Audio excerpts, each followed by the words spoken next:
Yo tengo un campeonato del mundo de oratoria, pero yo no soy el mejor orador del mundo. Un discurso sin emoción no es un discurso. Tienes que hablar de cosas que la gente conozca. ¿Crees que puede llegar a ser peligroso usar eso que sabes de oratoria para llegar a manipular a la gente?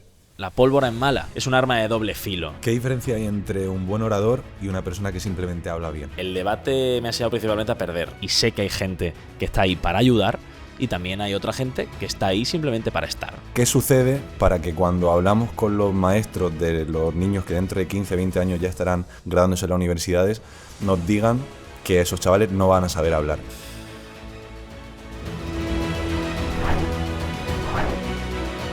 Con solo 22 años ya ha sido campeón del mundo de oratoria, campeón nacional de debate y el asesor más joven de las Cortes de España.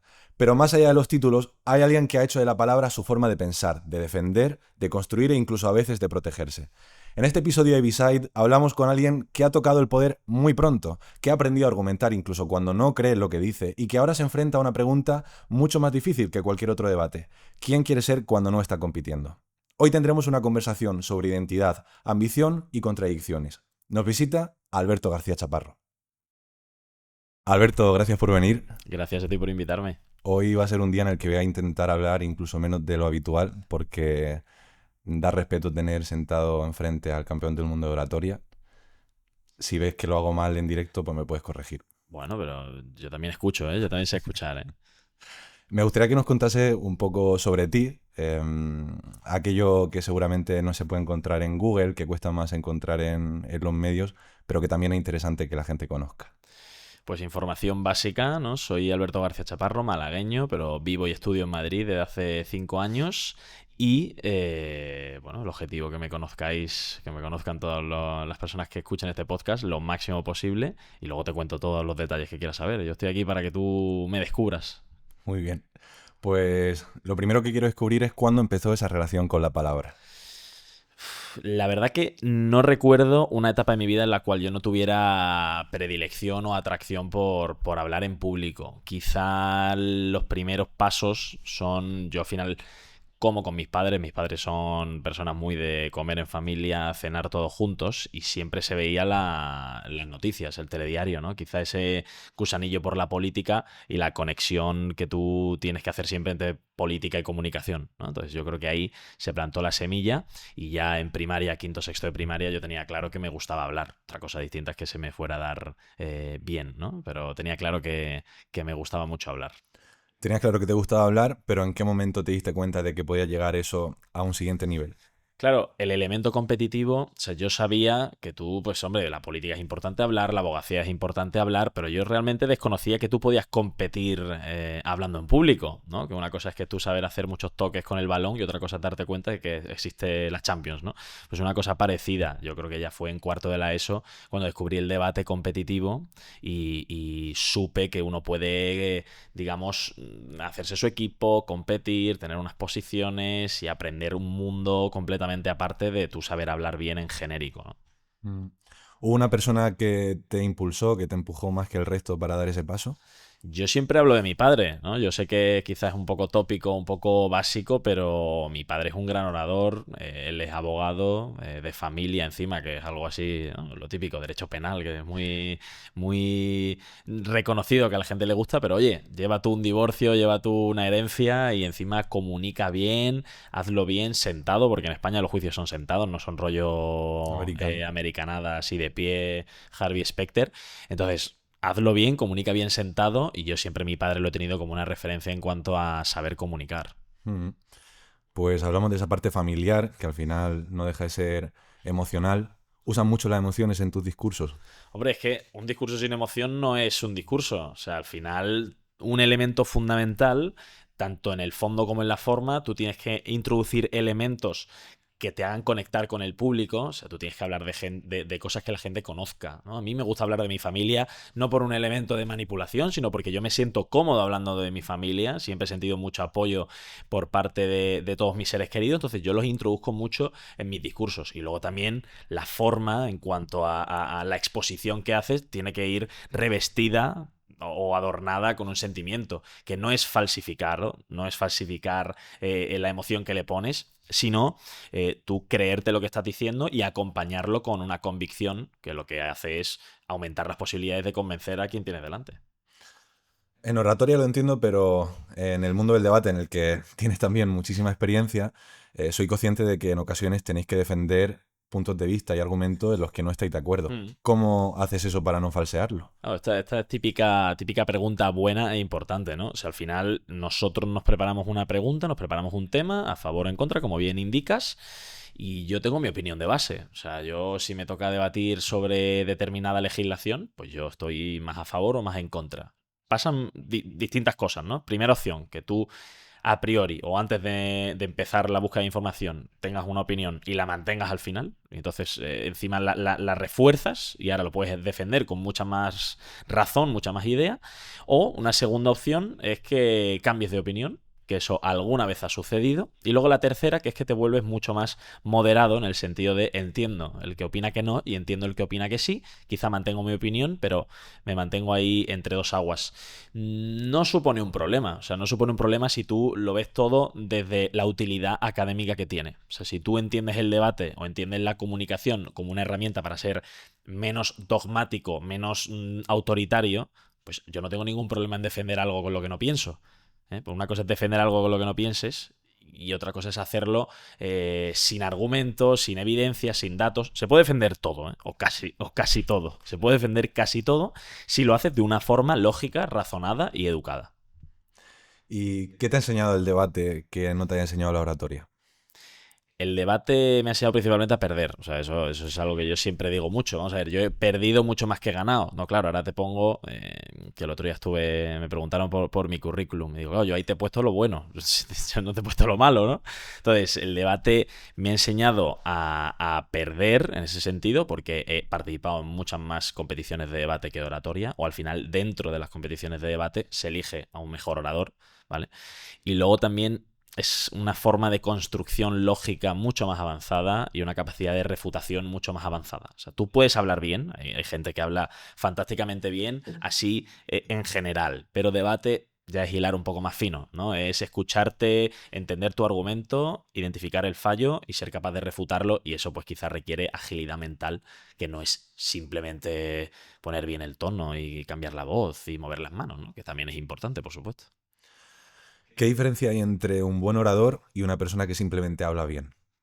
Un buen orador escucha mucho. O sea, la escucha activa es importante. Una persona que habla bien, lo mismo que te acabo de decir. O sea, tú tienes una buena habilidad para cambiar la voz, tú mueves bien las manos, te mueves bien por el espacio. Eso es fantástico, eso es fantástico. Eso es lo que hace una persona que habla bien.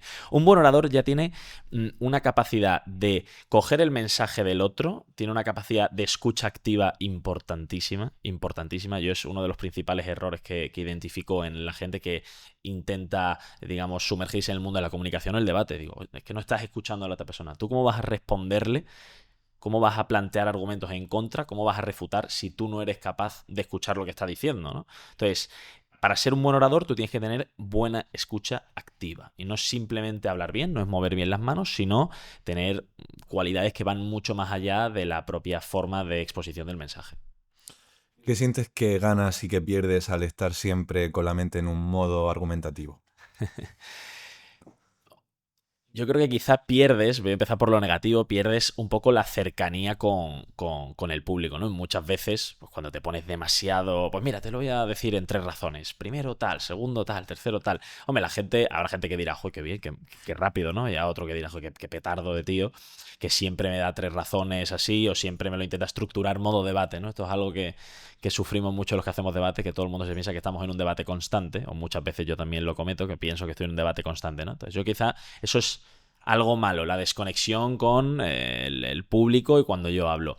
Y luego cosas positivas. Hombre, que tienes recursos para casi todo, ¿no? Tienes recursos para todo. Tú al final te has preparado un abanico tan amplio, tan inmenso de preguntas, de cuestiones, que tú siempre vas a tener al menos un pozo de cultura general sobre lo que estás hablando, ¿no? No quiere decir que yo sea un experto en metafísica, no soy un experto en física ni en química, no me pregunten nada de eso, pero bueno, sabría defenderte o sabría exponerte o argumentarte determinadas cuestiones que tengo medianamente claro gracias a esa cultura general que me ha dado debate o saber argumentar. Cuando decías que de química y biología a lo mejor no sabes tanto, de oratoria mucho, ¿Crees que puede llegar a ser peligroso usar eso que sabes de oratoria para llegar a manipular a la gente? Claro, o sea, es mala la dinamita. La pólvora es mala. Pues yo qué sé, si lo utilizas para abrir minas, para coger carbón y calentar edificios, no. Si te dedicas a ponérselo a bombas y a hacer dinamita y causar problemas, pues entonces sí, ¿no? Esto al final es un arma de doble filo. O sea, tú puedes tener muy claras las herramientas de comunicación y utilizarlas, digamos, para el bien o para el mal. Esto es así. La comunicación política al final es una herramienta, un vehículo, un coche, y tú decides si vas a 300 por hora en sentido contrario y eres un kamikaze, o decides ir a 120 cumpliendo la normativa y llegando a tu destino. Hombre, yo siempre opto por cumplir con la normativa de la DGT, pero hay gente que efectivamente no lo hace. En los debates, yo tengo muy poquita experiencia en ese mundo, pero sí he Mm, vivido una experiencia de modelo de las Naciones Unidas y sí. demás, y se tratan y se abordan temas que preocupan a la sociedad actual y en muchas ocasiones incluso se dan soluciones a las que después los propios políticos llegan y, bueno, da satisfacción ver a gente joven y gente que no se dedica a eso llegar a las mismas conclusiones que llegan los profesionales de este país. Pero ¿no siente a veces que esas palabras que se pronuncian solo sirven para decorar y realmente no se cambia nada? Empiezo por lo primero. O sea, generalmente se llegan bastantes más acuerdos en modelos de las Naciones Unidas con jóvenes y en debates nuestros que en el Congreso o en los parlamentos. Eso es lo primero, ¿eh? Yo creo que hay bastante más capacidad de acuerdo por nuestra parte que por parte de nuestros gobernantes, por una cuestión de intereses. O sea, aquí nuestro interés es aprender y ayudar, y en el otro hay un interés político que aquí ya pues sale un poco de lo que debería ser, del deber ser. Y luego, hombre, que muchas de las cosas que se plantean caen en saco roto. Al final, eso es desgraciadamente una dinámica demasiado común en nuestra política, ¿no? Yo no digo que no haya representantes públicos que quieran trabajar. O sea, yo mismo conozco bien cómo funciona la política, he trabajado en política y sé que hay gente que está ahí para ayudar, y también hay otra gente que está ahí simplemente para estar. Entonces, pues, oye, es una lucha entre la gente que sí que escucha lo que queremos que se haga y que se pone a trabajar para hacerlo, y la gente pues que trabaja para sí misma. Y esto es así, y el objetivo es que haya mucha gente del primer grupo y cada vez menos del segundo. Eres peligrosísimo porque he mencionado la palabra política, yo la he rozado, pero tú, Ya me yo entra a sé mí. que vas de cabeza, Es de de formación cabeza al tema. profesional, es de formación profesional. Has sido uno de los asesores de las Cortes más jóvenes de España. No sé si el asesor más joven o uno de los asesores, pero bueno, ahí estarás. Uno de los. ¿Qué te sorprendió al llegar allí? A mí me sorprendió un poco entender cómo se sostiene el sistema, ¿no? Hay mucha gente que dice, joder, yo no entiendo con todo lo que pasa, ¿no? Con todos los problemas, con lo mal que funciona todo. Pues bueno, pero sigue, digamos, sigue en marcha el edificio, ¿no? La gente sigue saliendo a la calle, los semáforos se encienden, a veces que no, pero en general todo, digamos que el río fluye, ¿no? Y una vez no entiende, joder, pero ¿cómo no explota todo? Bueno, pues entendí que detrás del ruido, ¿no? Detrás de la política espectáculo, de la política teatro, hay gente que sí que tiene claro lo que hay que hacer, hace un trabajo en la sombra que no es reconocido, que no tiene artículo en Wikipedia, y que esa gente es la que verdaderamente levanta el sistema, ¿no? Yo creo que es un aprendizaje que me llevo que sale un poco de lo normal. Sí. ¿Qué ha sido lo que más has disfrutado de esa etapa? Lo que más he disfrutado de la etapa, la gente que conocí, que al final lleva muchos años de experiencia, que sabe bien de lo que están hablando y que conoce cómo funcionan las instituciones. O sea, yo al final decidí estudiar Derecho por un objetivo de comprender cómo funciona el mundo, saber cómo funciona la estructura institucional, oye, cómo funciona España, cómo funciona Europa, cómo funciona el mundo. Oye, pues yo cuando estuve allí, lo que más me gustó fue conocer gente que entendía perfectamente cómo funcionaba, y que no solamente eso, sino que formaban parte o que habían incluso construido esas instituciones que yo estudiaba en la carrera, ¿no? Entonces, eso es algo que tú solamente trabajando dentro y solamente conociendo personas que están dentro de las instituciones puedes hacer. Hablamos de tu trabajo ahí, pero ¿qué es exactamente lo que hacías? Porque la mayoría de gente no tendrá ni idea. Un asesor parlamentario puede hacer muchas cosas, ¿no? En mi caso era estrictamente comunicación política, ayuda a la redacción de discursos y formación, digamos, pues vamos a practicar cómo dar un discurso, vamos a practicar comunicación no verbal. Entonces mi trabajo era ayudar a que la comunicación de los senadores fuera mejor y ayudar a que los discursos fueran, digamos, lo más potentes posible y lo más atractivos posibles. ¿No has sentido que tu insultante juventud te ha podido suponer un problema a la hora de enfrentarte a esos retos profesionales a los que ya has comenzado a encarar tan pronto? Yo creo que la gente generalmente lo valora, ¿eh? O sea, habrá gente que diga, este niñato de 22 años que no tiene ni idea, ¿no? ¿Qué me va a enseñar a mí? Puede ser que haya un sector, pero yo creo que la mayoría de la gente y la experiencia que tengo es positiva y valorativa en un sentido de, oye, que un chaval joven esté aquí, que haya demostrado su valía, su conocimiento, vamos a exprimirle al máximo posible, ¿no? Yo creo que la mayoría de gente opta por esa segunda opción. Que no te digo yo que no haya gente que diga no le voy a dar oportunidades porque es muy joven, o parte de la presunción de que yo no tengo ni idea o de que soy demasiado joven todavía para poder hacer determinadas cosas. Pero bueno, yo creo que está cambiando, ¿eh? Está cambiando cada vez. Hay gente más joven que tiene responsabilidades, cada vez a la gente joven se le da más oportunidades y eso también es de valorar. Tu caso es un caso excepcional. Quizá no nos podemos centrar en él por ello como si fuese lo habitual en España. Pero Mm. ¿qué sucede para que cuando hablamos con los maestros de los niños que dentro de 15, 20 años ya estarán graduándose en las universidades, nos digan que esos chavales no van a saber hablar? ¿Qué está fallando? Claro, aquí la importancia de la educación, o sea, ya partimos de la base de que es fundamental. ¿Qué es lo que está fallando? Primero, necesitamos más claridad y más estabilidad en cuanto al sistema educativo. O sea, si yo hago una apuesta clara por la comunicación en los colegios, en la universidad, hazla de forma clara. O sea, eso necesita, primero, una ley que lo recoja de forma cristalina, que dé apoyo a los colegios. Segundo, necesita financiación. O sea, esto es imposible. Tú no puedes hacer estas cosas sin ayuda del sector público y del sector privado. Tú necesitas financiación para que la gente aprenda a comunicar. Tercero, tienes que hacerlo de forma transversal. O sea, no es que haya una asignatura yo estaría encantado de que hubiera una asignatura de oratoria en los colegios, ¿no? Y yo no soy objetivo, pero estaría encantado. Pero esto tiene que ser algo transversal. O sea, también hay comunicación en lengua castellana. Sí, hay comunicación en inglés, por supuesto. Hay comunicación en biología, tienes que hacer presentaciones. En historia, por supuesto. O sea, al final, la comunicación es transversal y tiene que haber una apuesta transversal. Y luego el cuarto punto, tiene que haber capacitación del profesorado. O sea, los profesores tienen que saber comunicar.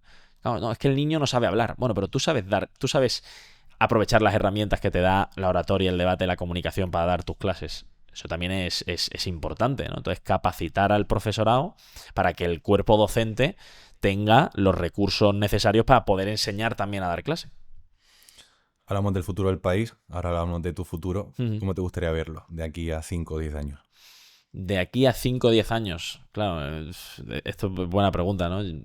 Tengo dudas en el sentido de que mi vida cambia mucho y desde que entré en la carrera pues no tiene nada que ver. Yo lo que sí tengo claro es que quiero estabilidad personal, creo que eso es fundamental. Estabilidad personal, oye, pues con tu pareja, con tu familia, tienes que tener esa estabilidad profesional. Yo siempre me gustan los retos, así que retos que sean demandantes no quiere decir que esté trabajando 18 horas al día, pero que si tengo que trabajar 18 horas al día sean algo que me guste, que me apasione, y el derecho, la comunicación es algo que me apasiona.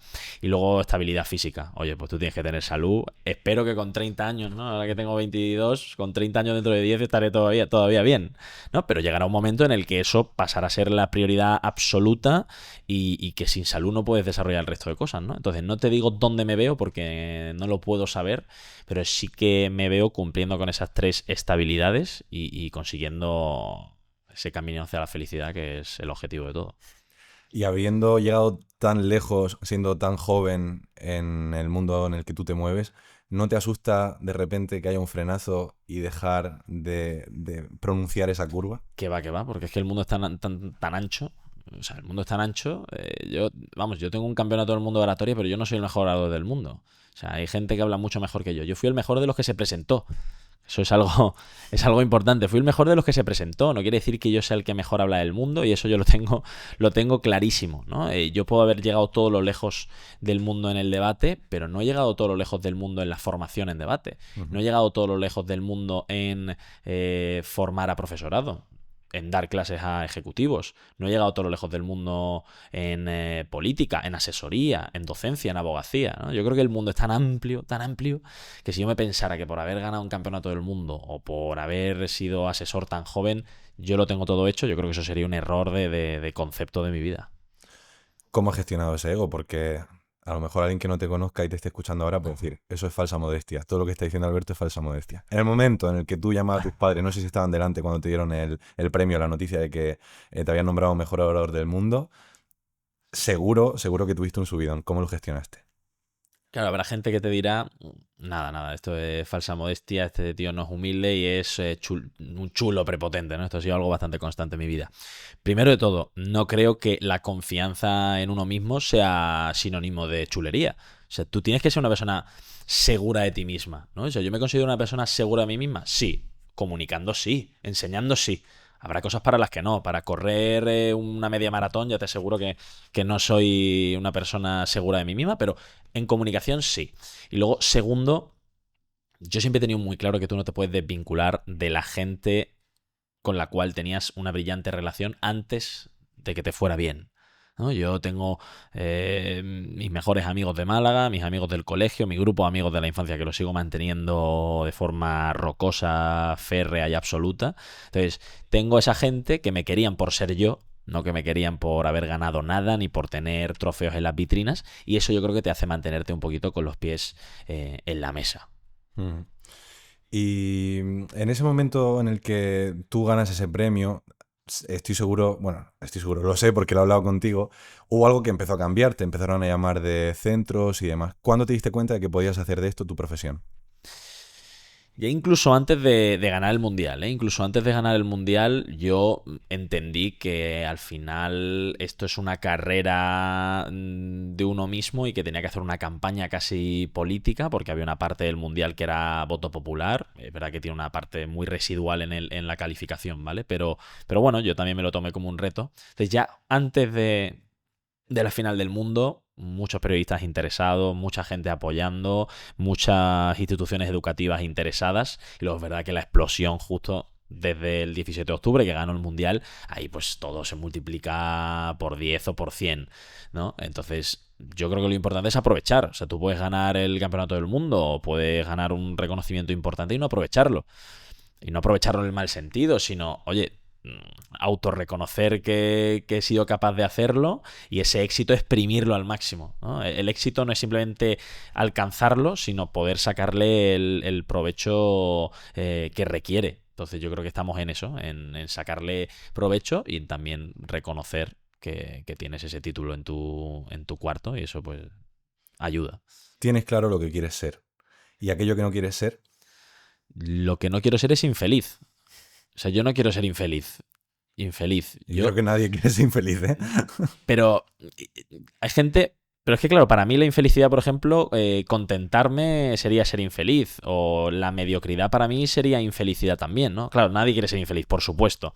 Pero tú estarías dispuesto a contentarte con determinadas cosas. Yo no, yo tengo claro que siempre quiero ir evidentemente a más, que quiero muchos retos, que para mí el reto supera a la estabilidad, digamos, o a la tranquilidad laboral. Yo prefiero jugármela y tener un reto profesional a tener estabilidad laboral. Yo para mí, por ejemplo, elijo eso, ¿no? Entonces, lo que no quiero ser es conformista.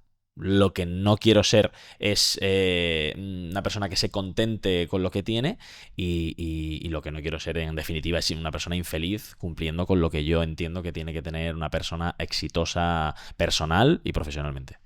¿Quién te inspira? Voy a sacar a mi familia, que ya la uso Sí. mucho, para que no me digan que siempre recurro a ella. Hombre, a mí me inspira, yo creo que mis amigos de la universidad o mis compañeros de debate me inspiran, ¿no? Aquí también voy a barrer un poco para mi mundo. Lo que a mí me ha gustado de la universidad es, oye, todos tenemos en común una carrera, ¿no? Porque todos estudiamos derecho.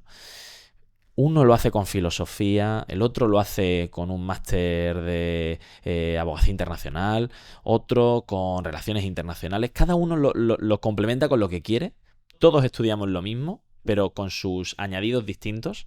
Y es gente que, que de verdad supone una inspiración en el sentido de saben trabajar en equipo, saben levantarte cuando pierdes, saben felicitarte cuando ganas, son gente que tiene las mismas inquietudes intelectuales que yo. O sea, esa gente me inspira porque encima tienen mi misma edad. O sea, yo no me creo superior a ellos en ninguno de los sentidos, ¿no? Porque ellos son igual de exitosos que yo y probablemente más inteligentes y más potentes profesionalmente. O sea, que esa gente es la que a mí me mantiene ahí con vida porque también me hace recuperar un poco la ilusión de que no toda la generación, digamos, está perdida, ¿no? Con 22 años seguro que no tienes muchos miedos, pero habrá algo que sí te asuste en el día a día. ¿Qué es? A mí me asusta en el día a día que todo aquello que yo creo que es, digamos, seguro, de repente se me caiga, ¿no? Oye, pues yo tengo muy claro que yo saco buenas notas en la universidad. Oye, pues si pasado mañana a mí me dan un suspenso en una asignatura, hombre, a mí me supondría un choque, no porque tenga que ir a recuperación, sino porque va en contra, digamos, de los pilares que yo me he marcado desde el principio. Al final yo arriesgo mucho en el sentido de, oye, pues yo vengo a podcast como este, yo doy muchas clases y al final haces una apuesta, haces una inversión. El tiempo que tienes es limitado. Yo he decidido hacer una inversión hacia un ala y puede ser que las otras, que en teoría las tengo muy seguras, pues una te falle, ¿no? Hombre, pues siempre vivo con el riesgo de que a un profesor no le caiga en gracia y sea muy estricto y entonces, pues eso sí que es verdad que juego con el miedo de que el tablero que yo creo que es sólido, pues algún día no lo sea, pero yo creo que por ahora vamos bien, ¿eh? Hemos superado todos los obstáculos. ¿Hasta qué punto crees que hay una diferencia entre el Alberto García Chaparro que vemos delante de la cámara con el que se mueve con su familia y con sus amigos? ¿Ha cambiado algo? Yo creo que verdaderamente no. Claro, o sea, está feo que lo diga yo, pero yo me considero una persona natural y muy cercano. O sea, yo soy muy cercano.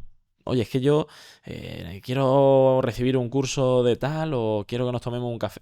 Yo siempre doy mi número de teléfono, o sea, yo no tengo ningún problema en que la gente tenga mi número de teléfono, no soy yo muy dado al correo, prefiero que me mandes un WhatsApp, que me llames, yo me tomo un café con quien sea, hombre, no, pues quizá con mis amigos me río más o me sale quizá más el acento de mi tierra, no porque yo lo quite, sino porque estoy en un ambiente más distendido, pero me considero exactamente la misma persona y si no lo fuera, yo mismo me preocuparía porque yo no estoy aquí para hacer ningún personaje, yo soy yo y ya está.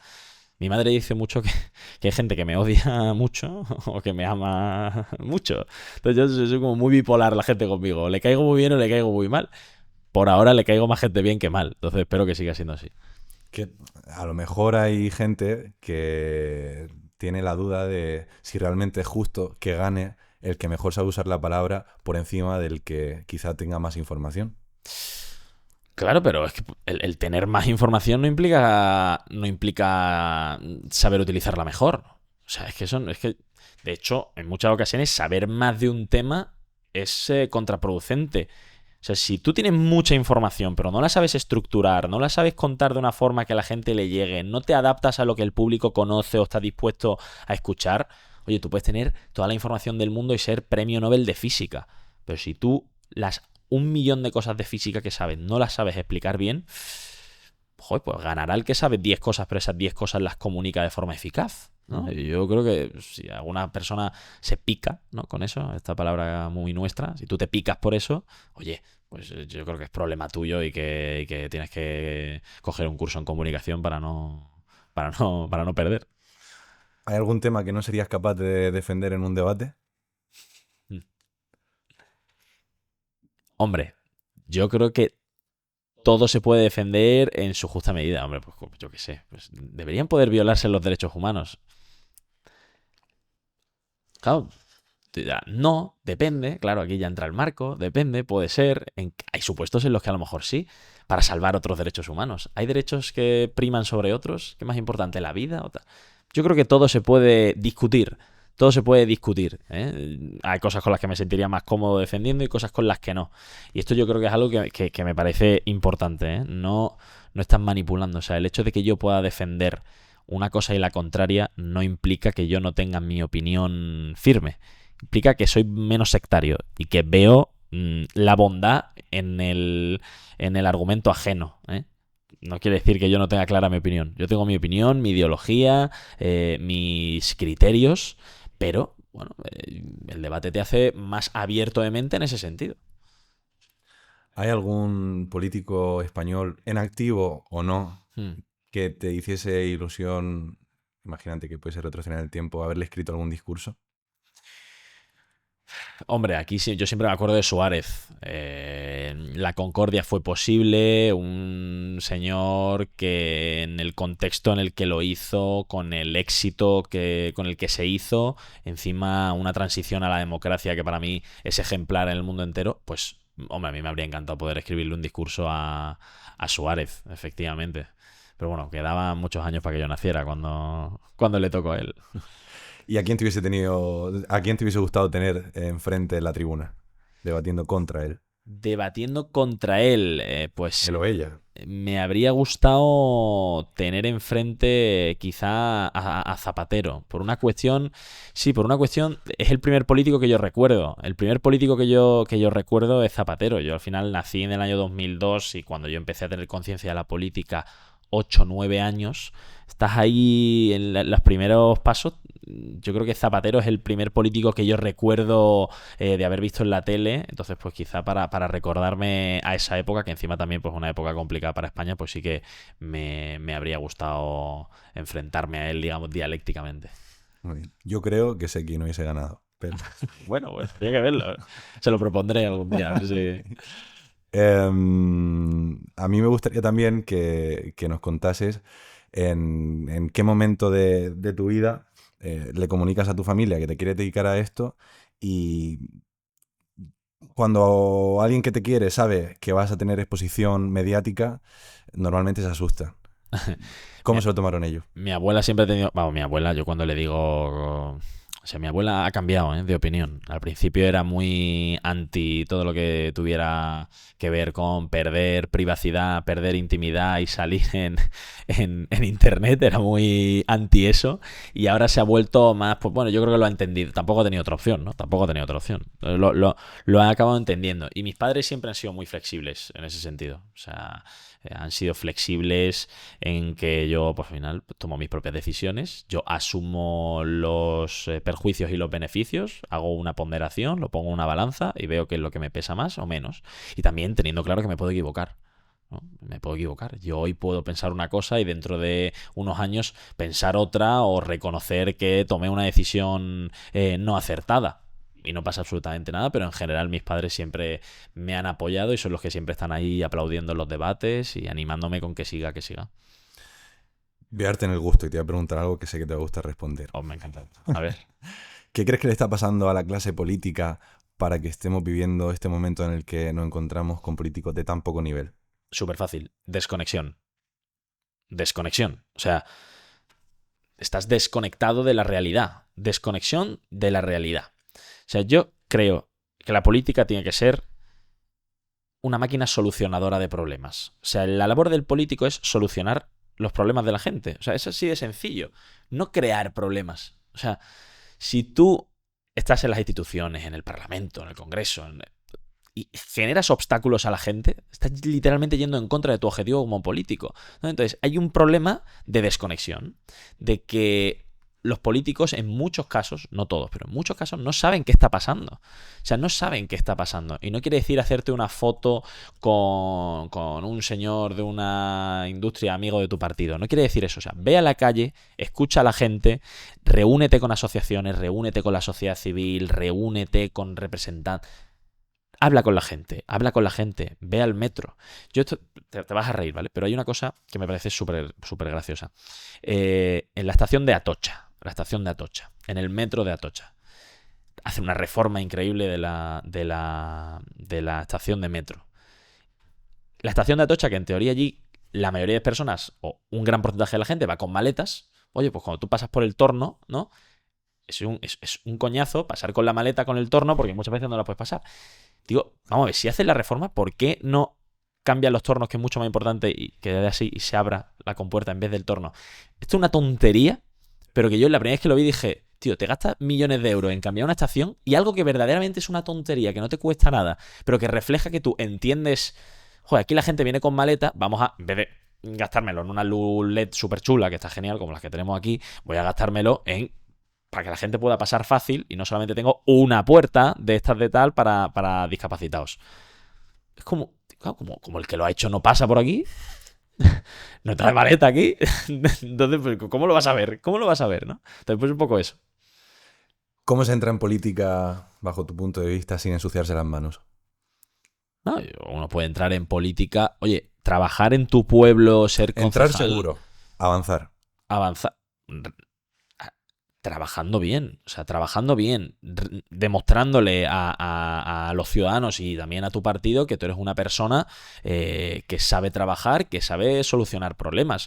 O sea, pese a que yo te acabo de decir que hay una sensación de desconexión, también hay mucha gente a la cual se le reconoce que sí que hace trabajo en su ayuntamiento, que hace trabajo en su parlamento autonómico. O sea, tú puedes, por supuesto, trabajar bien y ser un político con la P mayúscula y que eso se te reconozca y tú puedes escalar. O sea, tú no tienes que ser una víbora venenosa y tener cadáveres en el armario para tú poder ser responsable de X cosa en un gran partido nacional. O sea, no es necesario, ¿no? O sea, yo te mentiría si te dijera que tienes que vender tu alma al diablo para poder ser presidente de un partido. O sea, no creo que sea así. Eso creo que es entrar un poco en la leyenda negra de la política.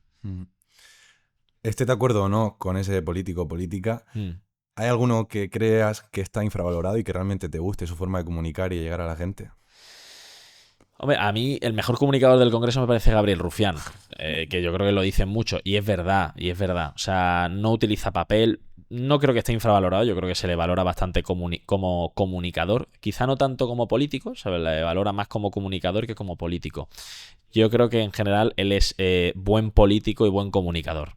O sea, tiene intervenciones que consigue mantener, ¿no? El ser hiriente o el atacar y ser ofensivo con el gobierno que sostiene y al mismo tiempo ser también ofensivo con la oposición. O sea, en ese sentido yo creo que él se le valora mucho como comunicador, pero no como político. Yo creo que en general mantiene un buen equilibrio entre las dos. Por supuesto, no entro en cuestiones ideológicas. Hay una pregunta que ya se ha vuelto casi tradición, que es si pudiese retroceder en el tiempo 10 años, ¿qué le dirías a tu yo? ¿Qué le diría a mi yo? Hace 10 años yo estaba en primaria. Que paciencia.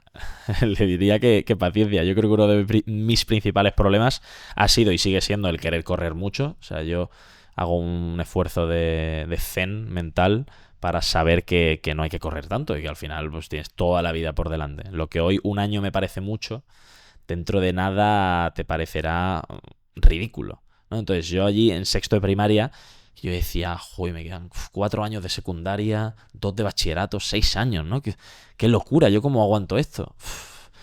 Ojo, que luego te estás graduando en la universidad y dices, quizá me habría gustado exprimir más secundaria, exprimir más bachillerato, pese a que yo he exprimido mucho todas las etapas educativas, ¿no? Pero tomártelo quizá con otra y disfrutar un poco del proceso, del momento, del camino, no pensar solo en que ganas y levantas el título. Entonces, eso al Alberto de sexto de primaria, que ya entraba en secundaria, le habría venido bastante bien, yo creo. La gente posiblemente todavía no lo sepa, lo hemos publicado hace muy poquito, pero vas a dirigir todos los programas de comunicación y oratoria en Bext. Uh-huh. ¿Hay algo que no vaya a faltar en todos esos programas, algo que consideres que sea fundamental en este mundo? No va a faltar dedicación. O sea, no va a faltar dedicación. Yo creo que, y esa dedicación toca muchos puntos. Primero, adaptación. Adaptación. Yo creo que esa es la palabra mágica en comunicación. Adaptación en la forma en la cual vamos a, digamos, incrustar la comunicación en todos esos programas, y luego también el contenido va a ser distinto según el programa. No hay que ayudar a comunicar a determinado profesional de la misma forma que a otro, ¿no? Entonces yo creo que adaptarnos y luego dedicación en el sentido de no va a ser simplemente una herramienta secundaria o algo que hay que poner un tic y decir, oh, formamos en comunicación. No, que la gente salga de los programas con herramientas útiles y convencidas de que efectivamente le van a servir para su ejercicio profesional, ¿no? Entonces, que no sea un elemento secundario, sino que forme parte de la columna vertebral de las formaciones, me parece algo relevante. Yo tengo dudas sobre si cursar ese programa o no. ¿Qué me dirías? Que no has entendido cómo funciona el mundo hoy. O sea, no has entendido cómo funciona el mundo hoy. O sea, esto es condición necesaria. Condición necesaria. Yo no soy un experto en matemáticas, me fui de ADE, pero eso se me quedó clarísimo. Condición necesaria. Hay cosas que son condición suficiente y condición necesaria. ¿Para ser abogado es condición necesaria tener el máster de abogacía? Sí. Pero es que también es condición necesaria saber hablar bien, saber comunicar bien. No, pero esto es solo para los abogados. ¿Perdón? Que los ingenieros no tienen que exponer proyectos.